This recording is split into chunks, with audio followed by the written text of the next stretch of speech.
seyirciler, elimde gördüğünüz bu alabalıkları Kozan Baraj Gölü'nde ben yakaladım. Evet, yanlış duymadınız. Sunucunuz, çok sevdiğiniz insan Ali Oğuz Şenol. Yani ben yakaladım efendim. Çok bağırdım galiba. İnsanlar duymasın, çevreden kıskanırlar efendim. Malum buranın da balıkçıları meşhurdur. Gördüğünüz gibi daha fazla tutacaktım ama dedim artık bu kadar yeter. Diğer kısmını da artık diğer balıkçılara bırakmak istedim. Gölü tükettim sevgili seyirciler. Bütün alabalıkları yakaladım. Şimdi dilerseniz gidelim. Ben bunları ustama teslim edeyim. Bakalım bunlardan nasıl bir yemek yapacağız. Hep birlikte görelim.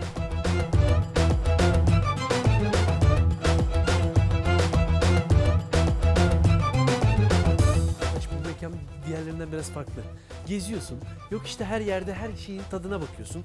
Tutmuyorsun, yakalamıyorsun, getirmiyorsun. Bir işe yaradığın yok. Ah! Bu ne? Ben tuttum bunların hepsini, ben yakaladım. Sevgili seyirciler, şimdi göreceksiniz, ustamı şaşırtacağım. Cumali abi. Buyurun. Siz Bak. ne yapmışsınız böyle ya? Ben tutamaz demiştim ama siz barajı kurutmuşsunuz maşallah. Ya Cumali abi, tutsak kabahat, tutmasak kabahat. Ama herhalde barajdan, Tesisten tesisten kaçanları tutmuşsunuz gibime geliyor. Yani yine herhalde sana yaranamadım. Öyle mi? Yani Sadece yine sana alabalık- yaranamadım, doğru mu? Yani. Ya Cumali abi, bak bunların hepsi bir yetenek. Bunlar benim yeteneğim ustam. Bunları Evet. ben tuttum. Bak diğer balıkçılara ayıp olmasın diye de fazla tutmadım ha. Bunlarla yetindim. Ben de size bir yeteneğimi göstereyim isterseniz. Evet. Bunun pişirmesini de bana bırakın. Tamam, Gerekeni ben yapayım ustam, size. pişirme zaten sende, onda sıkıntı yok. Hı hı. Ben sana teslim ettim. Artık eti senin, kemiği benim derler ya. Ben onu biraz değiştirdim. Kemiği sizin olsun, eti benim olsun. Olabilir, o da Olur olabilir. mu? Değişmez. Sonuçta bir tutma payı var. Tabii. Şimdi sevgili seyirciler, arkamda gördüğünüz gibi muazzam bir manzara var burada. Bakın burası baraj gölü. İşte bu baraj kuzuları, derya kuzusu demiyorum, baraj kuzuları işte burada yetişiyor efendim. Bu mahsulleri de ustalarımız bizlere hazırlıyorlar burada. Burada tabii muazzam bir tabiat ve mükemmel bir yemek yeme şerefine dahil oluyorsunuz. Şimdi ustam, burada hangi balıklar çıkıyor başka? Burada İsrail sazanı dediğimiz. İsrail sazanı Evet. ne ustam? O sazanın bir türü, bir çeşidi diyelim artık. Türü. Evet. Aynalı sazan çıkıyor. Aynalı sazan çıkıyor. Artı gümüş balığımız var. Tatlı su. Gümüş balığı. Tabii. Tabii, Burma tatlı suyu balığımız sever. var. Tatlı su balığı. Yaklaşık 5-6-7 çeşit balığımız var burada. Şimdi buraları biraz bizlere tanıt, sevgili seyircilerimize tanıt. Buraları bilmeyenler vardır. Öğrenmek istiyorlar. Buyurun. Şimdi karşısı Kırsu'dur. Barajımızı besler. Evet. Artı yukarıda Dağcak dediğimiz mesir alanımız var. Oradan buraya barajımıza küçük bir katkıda bulunur. Suyumuz akar. Karşı köylerimiz vardır. Gedikli, Acarmantaş. Yani bunlar hep doğal, yaylalık bir köydür. Evet. Yani dinlenmek için, kafa dinlemek için Birebir. birebir 10 numara bir yerdir. Gördüğünüz gibi şehrin gürültüsünden bunaldıysanız eğer nereye geliyorsunuz? Bu mekana geliyorsunuz. Peki böyle kendin tut, kendin pişir olayı mı var burada? İstersen kendin tutar, kendin pişirirsin. İsterseniz bizde tutulmuş olarak var. En güzel şekilde hazırlar, güzel güzel yeriz afiyetle.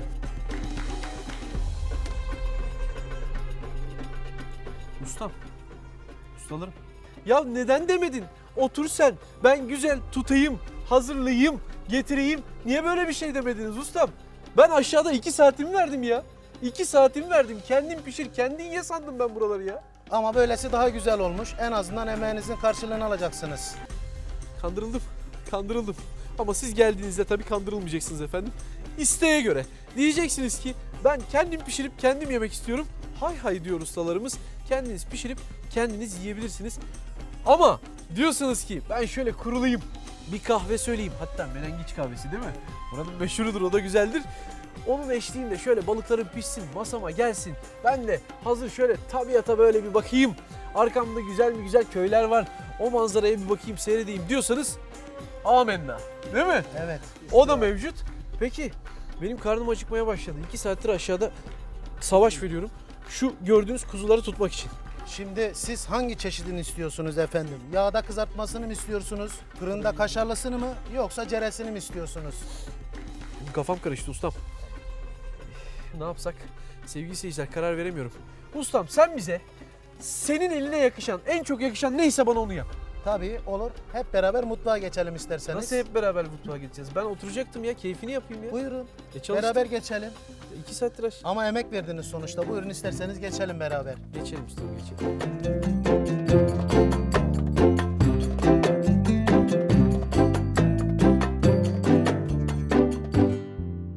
Toprak kaplara yerleştirilen balıkların kılçıkları ayıklanıyor. Ustam pek bir cömert davranıyor sağ olsun. Balıkların her bir çeşidinden yapıyor. Fırında, ızgarada, kiremitte. Of, beklemek gerçekten çok zor olacak. Tabi Allah'tan balık diğer etlere göre çabuk pişiyor. Muhteşem soframız tamamlanıyor hemen hemen. Bir tek eksik kaldı sofrada. Tabii ki o da benim.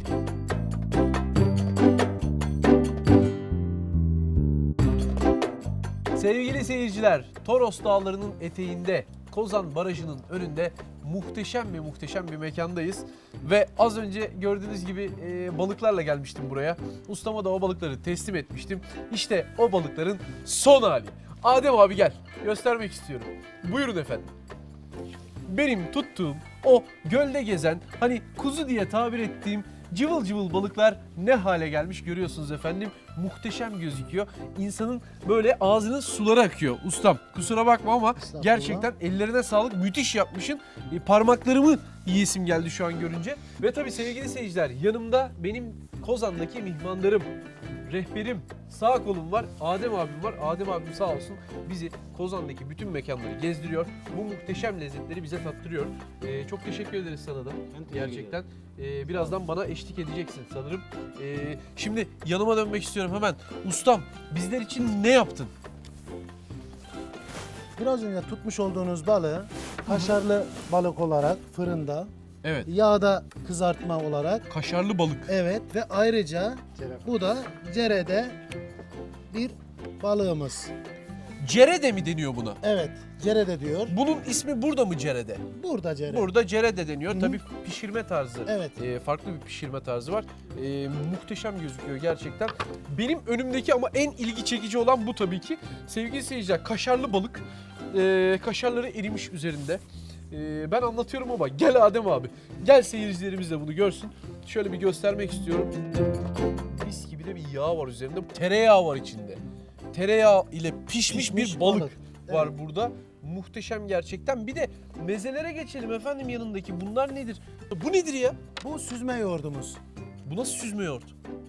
Bu ince, bu da bir meslek sırrı diyelim yani şeffaflıktan dolayı. Hani normalde derler balıkla yenmez ama biraz önce zaten siz tutmuş. Balığınız taze, yoğurdumuz. Sevgili Hiçbir seyirciler, sakıncası yok.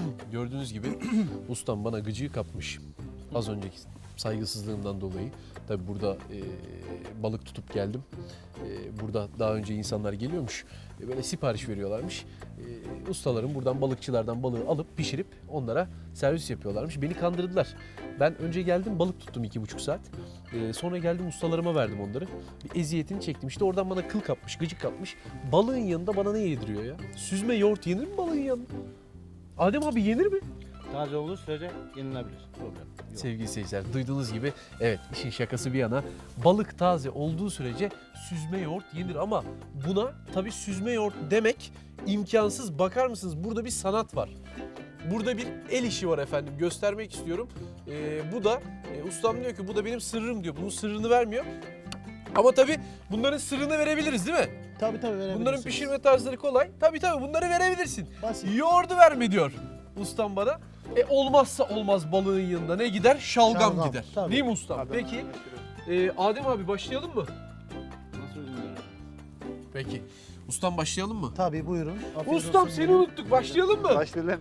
Başlayalım. Ne kadar kibar bir ustam var. Bakar mısınız? Hiç konuşamadık gerçi ama Allah razı olsun. Senin emeklerin de var burada. Şimdi ben izninizle işin yeme kısmına geçmek istiyorum. Çünkü gerçekten çok acıktım. Hangisinden başlayayım? İlk önce kaşarlıdan başlayalım. Kaşarlıdan başla diyorlar. Çok övdüler. Tabii insan balıkları kendi tutunca bunu yemesi daha da bir güzel oluyor. Hadi bismillahirrahmanirrahim. Bunu ekmek banmadan yemeyin. Değil mi? Tabii. Özelliği bu, tereyağı ile yapılan bir şey.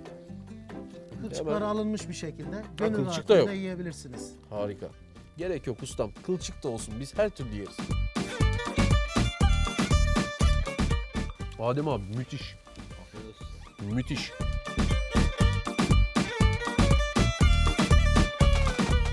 Bir de üzerine şalgamı götürüyorum. Çok güzel olmuş gerçekten. Ellerinize sağlık her şey için. Ve gerçekten muazzam da bir sunum hazırlamışsınız bizler için. Hemen diğerinden tatmak istiyorum ben şimdi. Ustam neydi bunun ismi? Bu da yağda, Hı hı. ızgarada yine. Yağda, ızgarada Hı hı. alabalığımız. Evet. Hadi bakalım.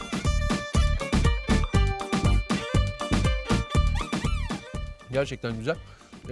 Bunun tabi değişik bir şekilde piştiği belli oluyor. Tabii tabii.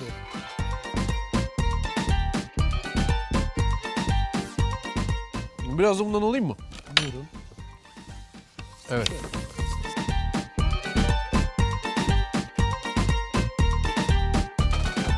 Sevgili seyirciler, ben izninizle ustalarıma çok teşekkür etmek istiyorum. Ustam çok teşekkür ederim her şey için gerçekten.